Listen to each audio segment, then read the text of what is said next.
Good evening, everyone, on this beautiful Thursday evening. I hope you're having there we go. I hope you're having a nice week so far, and that you've gotten everything prepared for Christmas. If you celebrate Christmas, not everyone does, but let's just see. Am I cutting my head off? No, it's there. Yep, I can see myself. Christmas holidays are one of those periods when there's a lot of things happening, and people tend to have a lot of stress, a lot of things that they feel they need to do, and so it's easy to lose one's center, one's ability to just be here and appreciate being here. Instead, we think about all the things we should do or should have done, and then Christmas, of course, you have presents, and if you have family, then maybe you have food and other things you need to prepare as well. And it can be a little bit stressful to approach the holidays and keep up your practice. So one of the things that I actually made a video many years ago about this. I don't remember what I said though. But what I normally do when there's a lot of people around is that I try to think of practice in different steps. So, and I'm currently working on the meditation course I worked on for a long time, but it's getting to the point where it's like, okay, now I know what to do. I know how to structure it, and one of the core concepts is that there's 3 breaths. You have 3 ways of observing the breath. You have the breath in the background, you have breath as an anchor, and you have breath as practice. And many people make practice very black and white. They think either I'm practicing or I'm not, and it has to be in a formal setting, meaning like we sit down here and I meditate. Okay, that's meditation. Everything else is not really worth anything because it's not proper meditation. Especially in the Theravadan tradition, they have this view that it has to be a specific way, and it has to be on all the time. Otherwise, we don't count it as practice. And it's a real shame, because there's so many different ways that you can do awareness, and that you can be aware of breath and aware of what's happening. So the way I like to think of it is, when we look at the breath in the background, what that basically means is that throughout the day, especially now during the holidays, when there's so much stuff happening the whole time, there's always people coming, going, there's people saying things, you have to react to things, you have to make food, you have to prepare for presents, you have to do all these things, then it's easy to be to lose your center, to get caught up in these things that need to be done, and miss that you're here actually experiencing now. So by keeping throughout the day just a tiny bit of your awareness on the breath, that's all you need to do. And you can do this in the beginning, almost like an exercise. Is okay, I'm going to take 1 minute, and I'm just going to focus on observing the breath. We're not controlling the breath. We're not doing anything to regulate it. We're just observing, what is the breath doing right now? As a way to check in, how am I doing right now? So this you can do throughout the Christmas holidays. Just come back and be aware, okay, I'm breathing. What does it feel like to breathe? And we're not looking for anything in particular, not like a crazy experience or anything. We're just seeing, what is the breath doing right now? And that eventually you will do throughout the day. I have this sometimes when I talk to people, because it's almost difficult for me to understand that people are not aware of the breath continuously throughout the day, because it's so natural for me. Having sat as much as I sit, I cannot really not be aware of the breath. I almost have to. Yeah, maybe when I'm watching movies sometimes I can do it, but regularly, like, it's difficult to not focus on the breath. And not really focus on the breath, but just keeping like a small awareness of breath is happening. So you do that continuously throughout the day, just aware of the breath in the background. But then sometimes during the holidays, there's going to be periods when you get upset, or you feel really stressed, and you feel like, oh, I'm losing my calm, and you check in with your breath and you see, oh, okay, it's really fluttering now. I'm having a hard time breathing.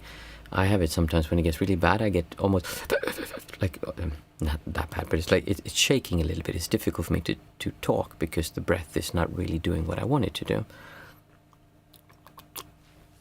And then you can use the breath as an anchor. And there's a few different techniques you can do that, but one of them is to use the coherence breathing, which is you count in on the count to 4, and you count out on the count to 6. You breathe in, 2, 3, 4, and then out, 2, 3, 4, 5, 6, and you just start breathing like this. This is a really simple way to calm down the nervous system while you're still having a conversation. I mean, obviously you cannot talk while breathing like that. That would be weird. But you can sit in the table and listen to people and just do this exercise. So it's a way to just step back and grab a hold of the breath a little bit more. If you feel severe stress, or you feel like, okay, I cannot handle this at all, or you just want to really calm down, then you can do box breathing like we've been practicing the last few weeks. Box breathing is in, 2, 3, 4, hold, 2, 3, 4, out, 2, 3, 4, hold, 2, 3, 4, in. And you keep doing that in a box. That is one of the most powerful techniques I know to regulate the nervous system. It's incredibly effective, and no one will notice that you're doing it. There are other techniques you can do where you do more like breath work, where you're really breathing hard and heavily, but people will notice if you start like doing stuff like that. You can't just do that without people noticing. So this is like a stealth way of really regulating your nervous system without everyone around you necessarily noticing it. And that would be the box breathing, meaning you breathe as you're in a box. And it's techniques that you can bring with you the whole time, so you can do them as much as you like or as little as you like. Hey, Azriel, I find actually if I get too calm, that scares me. Oh, that's interesting. Yeah, I guess. Why does it scare you to get too calm? I was thinking I can have it when I'm, I mean, now it's not a problem, but when I was meditating and I was a monastic and I came back and I would be driving the car, sometimes that could get scary because I'd almost go into like this, start like really going into deep meditation, and I was driving the car, and like that is obviously not good. So like if it gets that bad, then you need to calm down, especially when you're driving the car or doing something that can go wrong. But otherwise, yeah, I'm curious to hear what you say about why it scares you.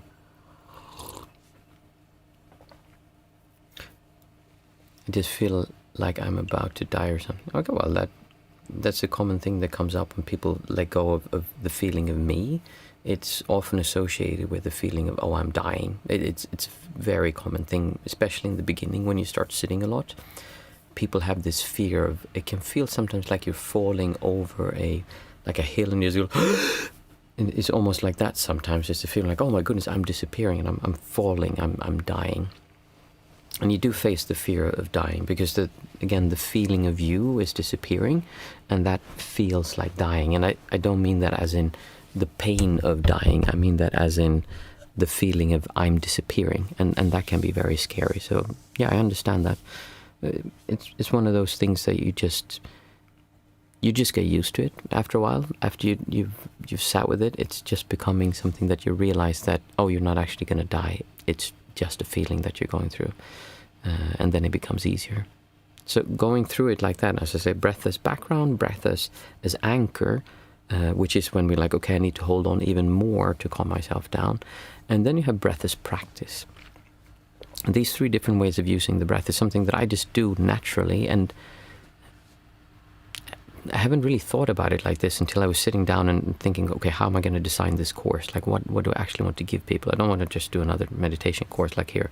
This is how. No, I want to show people how do you make meditation a part of your life, not a technique that you will learn and magic mushrooms will grow out of your ears. And that's really what it is. It's using your awareness throughout the day, and the breath is such a good tool for that because it works in all three different stages. So breath in the background, breath as awareness, breath as an anchor, and then you have breath practice. Breath practice is when you do formal practice, like we're doing here. You would sit down, you would close your eyes, and you can do the 1 to 8, 8 to 1 method where you count the breath up and down. And then when you've done that, so you feel like, okay, that's a way of using the breath as an anchor, like the counting, you hold on to it a bit harder. It's different from the box breathing and coherence breathing in that you're not controlling the breath. We're not counting the breath, trying to slow it down, anything. We're just letting the breath be and take on a rhythm of its own. Compared to the anchor part where you really hold on to it and say, calm down. Like we're trying to regulate the nervous system by controlling the breath. In breath practice, we're not doing that. We're just letting the breath happen by itself. If you have a lot of stress, you could absolutely do one of those techniques first, like we've been doing here, and then start with the breath practice. But by sitting down and counting the breath 1 to 8, 8 to 1, and then letting go, and then just having open awareness on the breath, meaning just letting the breath be there and being aware of the field of breathing. That is formal meditation practice. What most people think of when they think of meditating is that. So that's a way to see 3 different ways of using the breath. You can do it when it's all throughout the day, which is the ultimate goal. You want to actually be able to do that, but it takes time to pray. I think you were the one, Azriel, who told me, like, yeah, people aren't always aware of that, because for me it's such an obvious thing. Or we had that in a conversation as well, at least. And then you have the breath as anchor. When things start to happen and you get rattled, or you need to calm yourself down, then you can do the anchor part. And finally you have the practice part, which is something that you do as often as you can. Like, you can sit 20 minutes in the morning, afternoon, lunch. Like, it doesn't really matter, but we try to get those in because they're more structured and they're more controlled, so it's easier to how should I put this, to really develop the breath, because you close everything else down and you just focus on the practice. Unfortunately, most people see that as the only way of practicing, which is not. It's just one way of practicing. If anything, that is the smallest part, because the bigger part is going to be breath during the day, having it in the background, being always constantly aware, and then having breath as a tool that you can use when you feel stressed, or when you feel panic, or when you feel like things are getting difficult.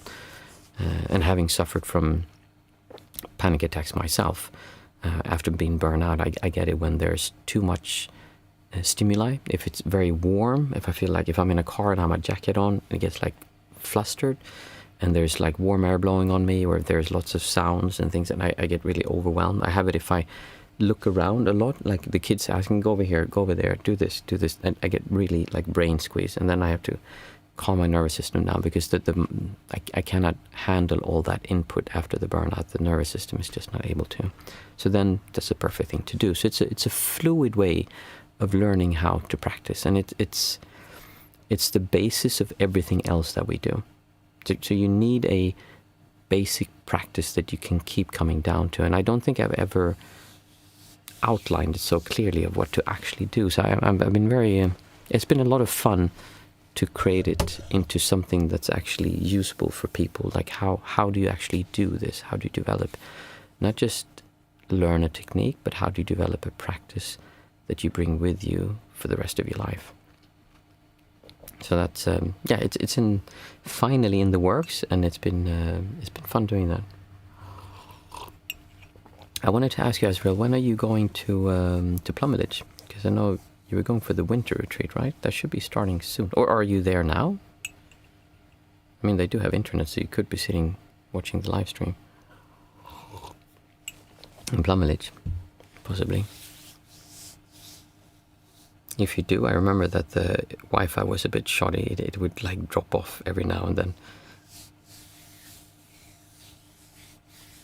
But no matter what technique you use, I think the main thing to be aware of is that we're not trying to just have an experience. Meditation and practice in general.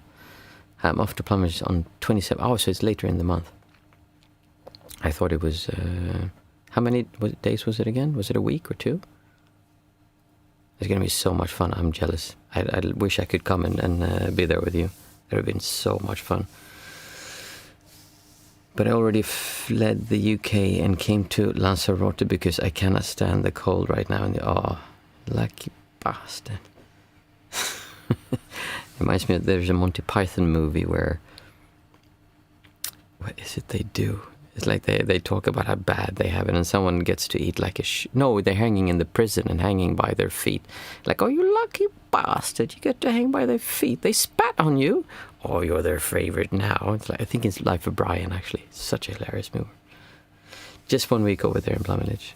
It'll be nice. And I'm really curious to see how you find it. And as I said, I've never been there for the winter retreats, and they're quite different from the summer retreats.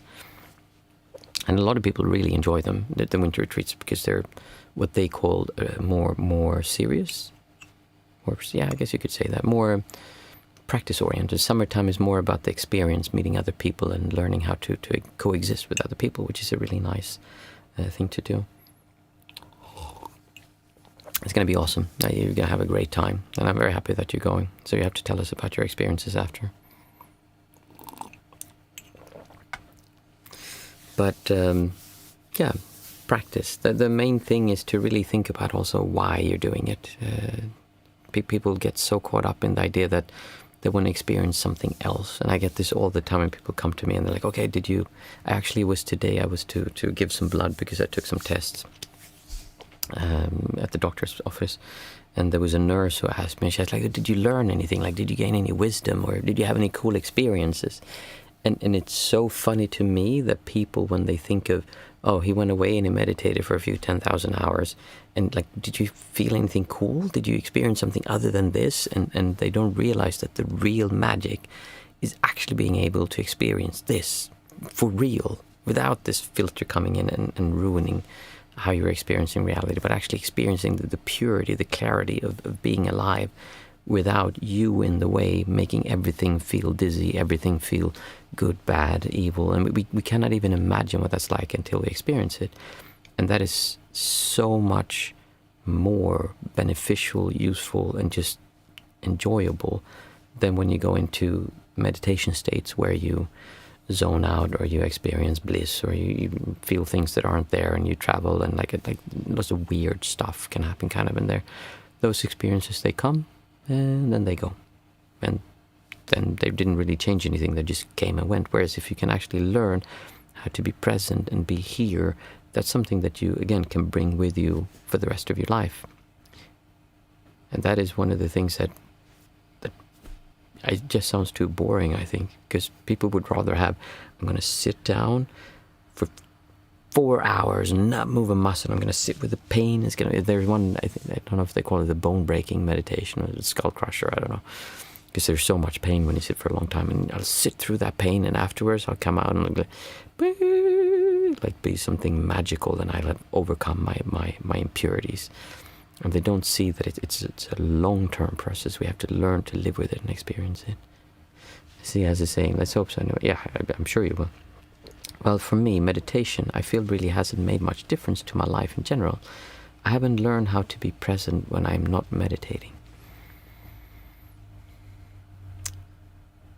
Would you say that, so if you say it hasn't made much of a difference, in what way, or in what were you expecting?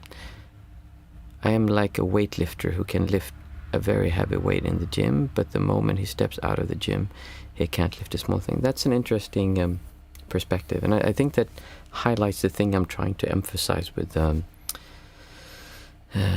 course, that it's not about just going. I actually really like that analogy. Like, you go to the gym and you lift heavy weights, but then when you go outside, you can't lift a small thing, or like even like walk around, because you haven't trained those kind of muscles.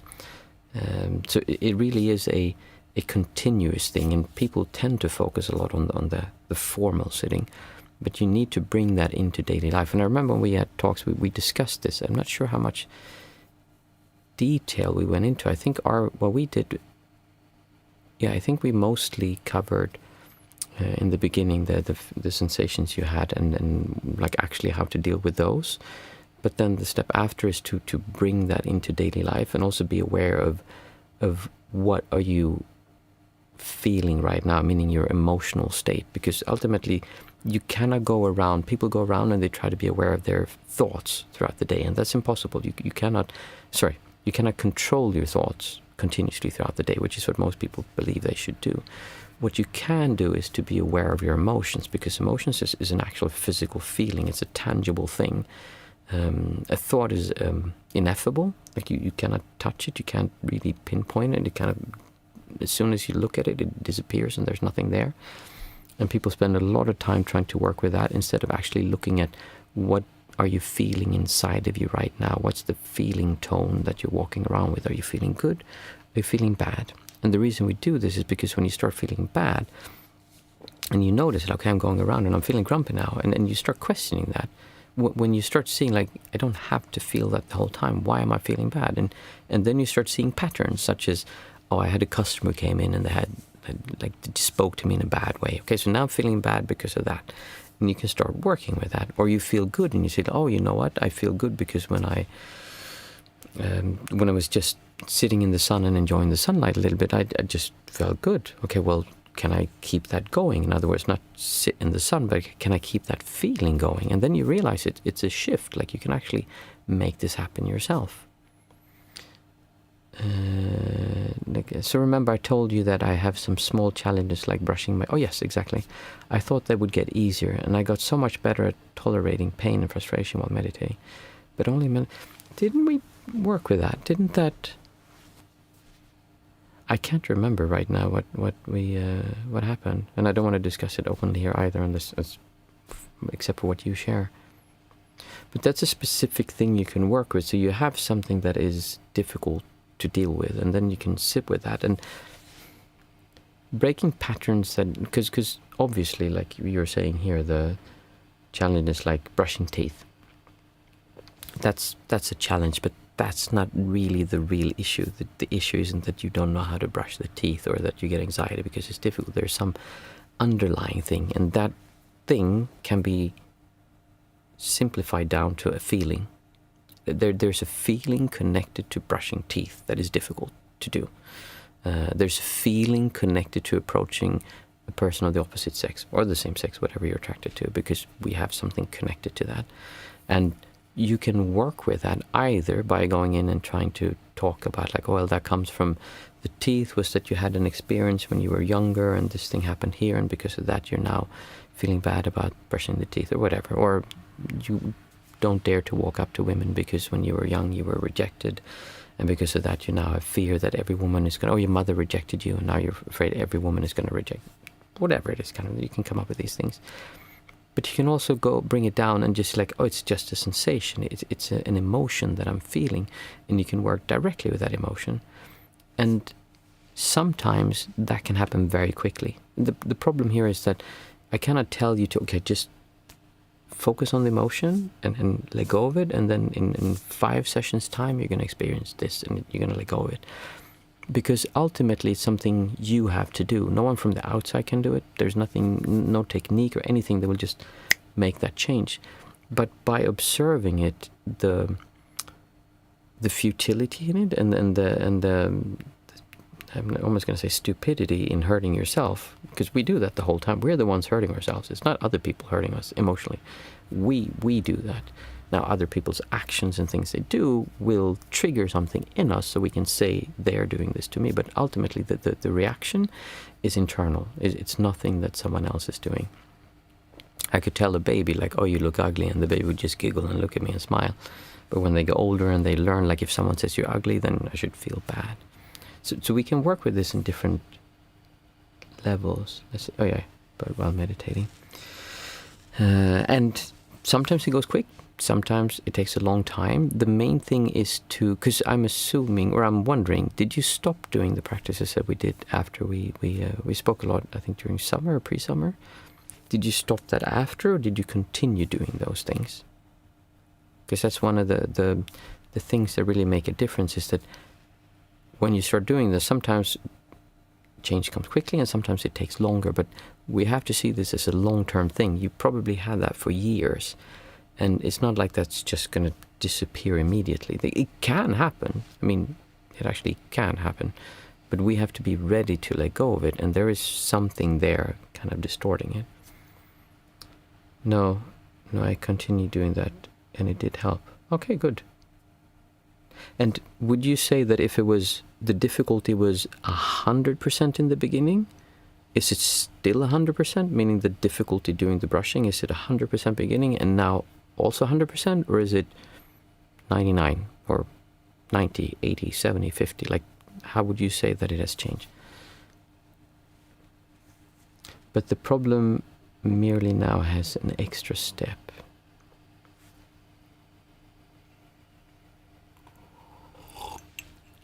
I used to delay brushing my teeth all day and just waste my time all day to avoid brushing my teeth. Oh yeah, I remember you saying this. It's for someone who hasn't experienced it. This sounds so strange, but like these are like avoidance behaviors people do. I have the same thing, but with other things that I do.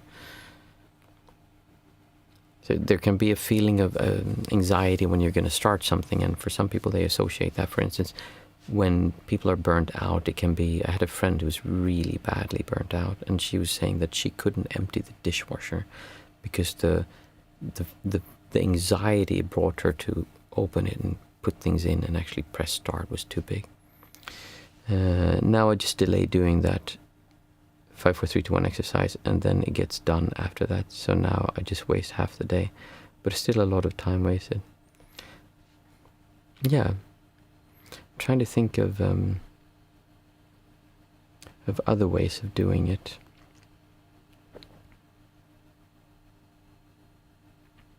I mean, you can do...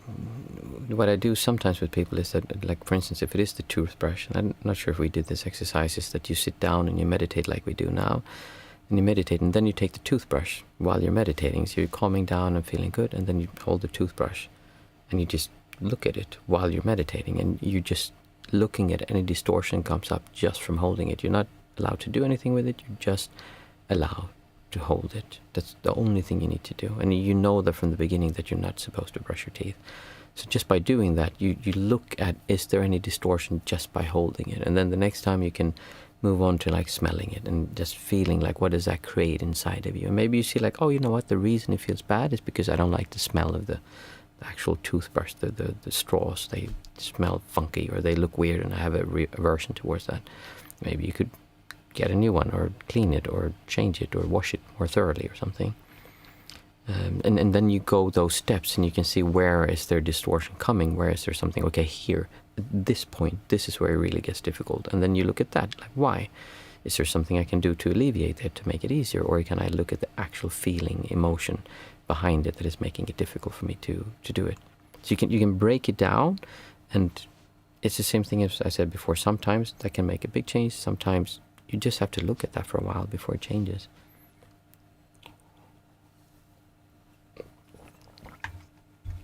So that's the interesting thing for me. I cannot detect any stimulus that I have an aversion to do with the toothbrush. It's completely invisible. Do you mean that while you're doing this exercise and holding it, nothing is happening? There's no aversion towards the toothbrush? Or the toothpaste? Or do you mean that in general you cannot feel any kind of aversion? You don't understand what that is? Because sometimes that's also a thing that's not obvious to people.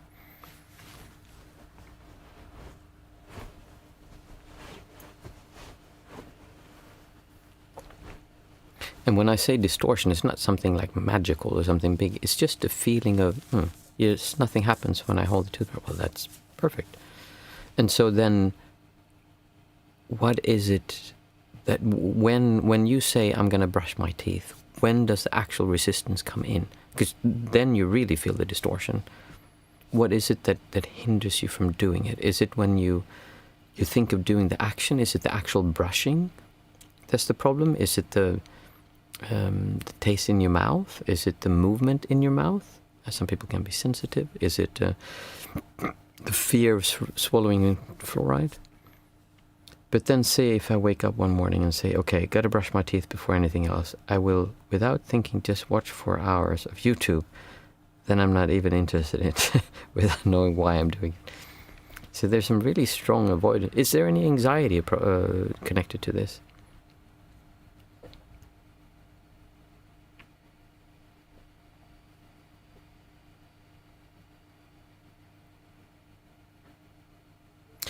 I also want to point out, if anyone else is listening to this, the point here, for me, the important thing here is not to brush the teeth. The important thing here is to learn to see what this behavior is doing, seeing how this is a difficult sensation, emotion in our body that is hindering you from living life. No conscious anxiety whatsoever. This is just an avoidance behavior without any... What about if you put the timer on and you know that when the timer is on, you just brush your teeth, and you just learn to do that when the timer rings, meaning you put it on, like I have one of these, and you can just put it on, well, this is a vibrating one, but they have the egg timers, you know? You pull them up or you tap in a number, and then you set it to ring in 5 minutes. What if you would do that and you have it by the toothbrush? Or like, that would be very interesting to see. If you have an egg timer, put it by the I almost said the kitchen sink. I mean the bathroom sink, and then put it on 5 minutes, and then walk away. And then when it rings, the only way you can get it stop is to go there and brush your teeth, and just see what happens. I'd be very curious to see. It is like if I decide to brush my teeth, suddenly I will need to urgently play Snake on my phone for several hours. It's really interesting. Would you be willing to play a game and then try that, the egg timer if you have one, Azrael? Try it, like I said, go into the bathroom, put it on for 5 minutes, and when the only way you're allowed to turn it off is by brushing your teeth. And see if there's any kind of anxiety related to that, or if it's just, some kind of avoidance behavior there. For some reason, you're avoiding it. Very interesting. I don't remember all the details about this. It's interesting to hear it again.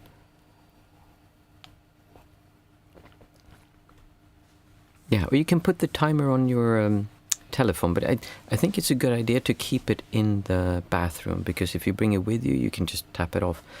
The idea would be that I'd like to see where the obstacle is coming. Is it something, when you're brushing the teeth, is that difficult? When you actually get started brushing the teeth, is there something there? There's, also I don't remember if you have ADHD or not, but one thing they have problems with when you have ADHD is what they call executive function. It means the ability to start an action, like to start doing something, and it can create a lot of anxiety to get started with something. And that sounds like something like this. So instead of doing the thing you're actually supposed to do, you do everything else because there's a sense of anxiety about doing your homework or doing whatever it is that you need to do. No, brushing is easy. That is so interesting. Yeah, really try that with the egg timer. Like I said, put it on, and especially if it's a loud, obnoxious one is even better. So that when you put it on the sink in the bathroom, put it on 5 minutes, and then you leave it. And then the only way you're allowed to turn it off is to pick up the toothbrush and put it on and see if that works. Also, what would happen if you didn't change this? What would happen if you just, continued like this?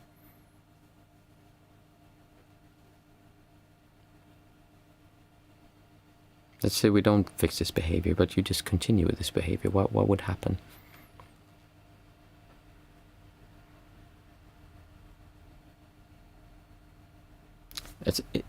Again, for people listening, it's an interesting shift to think about. Like, many times we build up a lot of pressure against something that is not a big deal. I'm not saying this is or isn't a big deal. I'm asking what it is. But by saying what would happen if I didn't change this, sometimes we come up, well, I'm already broke. This will only make me more broke. The brushing the teeth? Sorry, I don't understand. How will the brushing the teeth make you broke? You mean buying the egg timer? You don't need to go buy an egg timer. You can do it on your telephone if the egg timer is. Or did you talk about something else?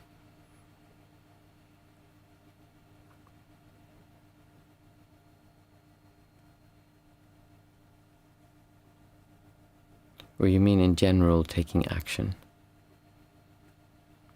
That's a thing with talking like this. It's a bit of a delay and sometimes a bit difficult to understand what the other person is saying. But shifting it around, I think just in general, if you have something that you find difficult to do, looking it through different angles, because we tend to make it into, okay, it's this big thing and it's so serious. But when you start questioning it, when you start looking at it in angles, I don't look at it from good or bad if you're doing it or not. I'd like to look at it from how you're feeling about it and see different feeling angles. Let's see, because I only work half-time. Back when I worked full-time and didn't have time to dedicate to getting myself to brush my teeth, I just didn't brush my teeth for months at a time. Oh, and then you mean it would cost money for the dentist? Because, if you don't brush your teeth, you'll have problems. Taking away the pressure of it can sometimes make it easier, meaning like seeing that the only thing we're talking about is not brushing our teeth. Not doing it long-term is a bad idea. But ultimately, we're just talking about not brushing our teeth. We're not talking about you can't eat food or drink water, because that would be like much more serious. Okay, try the egg timer, and I'd be very happy to hear how that works out. I think Monday we won't have any meditation because it's I'll probably have my relatives, not probably, I have parent-in-laws visiting, and we're doing something on Monday night, so I won't be able to meditate then. But I'm hoping that the 25th, I'm not sure if anyone would actually come on Christmas Day, but I might do a meditation then, just in case. Give it a go and let me know. I'm very curious to see how it goes. So today's Thursday, and we're doing breathing meditation. We're going to try something new today. It's something that I used to do a lot before. I hope I remember how I did it. Let me see. Yeah, so it's a yoga technique, and I can't remember what the name is. My fiance is not here, otherwise she'd tell us. Where you relax the body, and then your diaphragm, you press it so you go.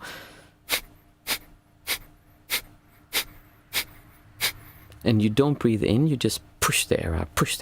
And then the diaphragm, you push it with your diaphragm, and then it will automatically suck the air back in. So you go, if you try it, you just sit, hold like a little bit of air in your lungs, and then you go, and you can feel it go out, and the lungs naturally refill themselves. Kavalapati? It has a name. I wish I could remember what it's called. But it's a kind of breath work where we do quick breathing, and then you not too intense or too quick, but you do that for, I used to count to 30 or 40, so we do that to a count of 30, so you do it 30 times, and we do that in the beginning of the meditation. And what that tended to change for me was that when I would be sitting and I felt like, I'm a little bit lethargic, I don't have the energy. And since today is Thursdays and it's not a guided meditation, we meditate ourselves. When I was tired and I would sit down, I would sometimes like, okay, I don't have enough energy. But when I did this, I felt like it filled me, it really got the energy going in the body, and I had more awareness, able to actually sit and meditate after that. So we do this for 30 or 40 times. We'll do it for 30 now, just because there is the chance that you'll get lightheaded. For some people, it can even feel a bit anxiety-inducing because it's quite intense.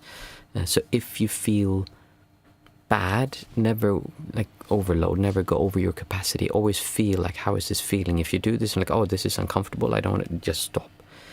Don't continue if it feels bad. Like nothing you do here should feel bad or make you go into something that like makes you feel panic or something. So if that happens, just stop it and then just start meditating. That's fine. Or if you feel really bad, just open your eyes and look around. You don't need to keep your eyes closed. I tell people, like, if you sit and you start feeling anxiety, just stand up and start walking. Doing walking meditation is a great thing to do when there's a lot of anxiety. So I usually hold my hand on my stomach when I do this, and I can feel when I'm doing that.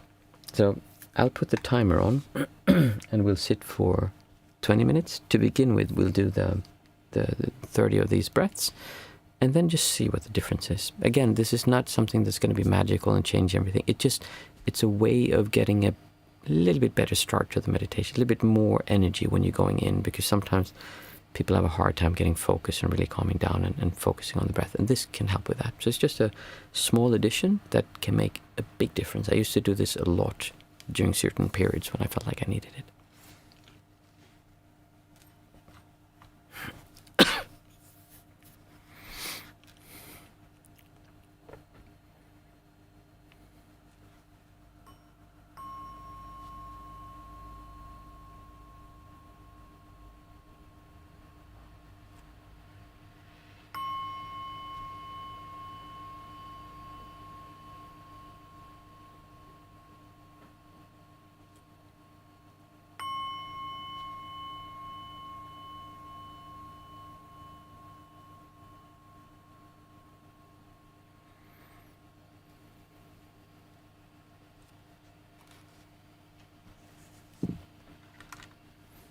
So just sit down and then put your hands on your stomach if you want to.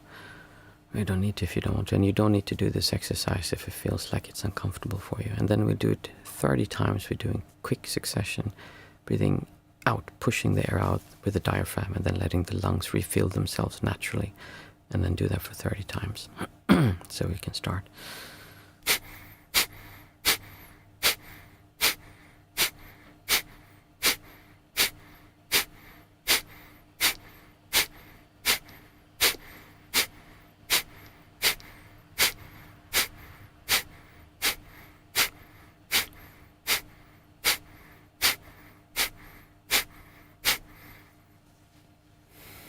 And then just go back to breathing naturally again and continue your meditation.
Here we go. Thank you for another nice sitting, and thank you for joining me on this Thursday evening. On Monday there won't be any sitting since my parent-in-laws are here and we're going to go away for the evening at least. And then we have the 25th, I think, is next time. Will anyone come? Or is everyone celebrating on the 25th? Let me just see. I think it's the 25th. Yeah, next Thursday is the 25th. I'll see what we do. Maybe we'll do a sitting on the 25th as well, depending a little bit on if people are free or not. But if not, I wish you a very Merry Christmas, and I hope that you'll have a good weekend, and until I see you next time.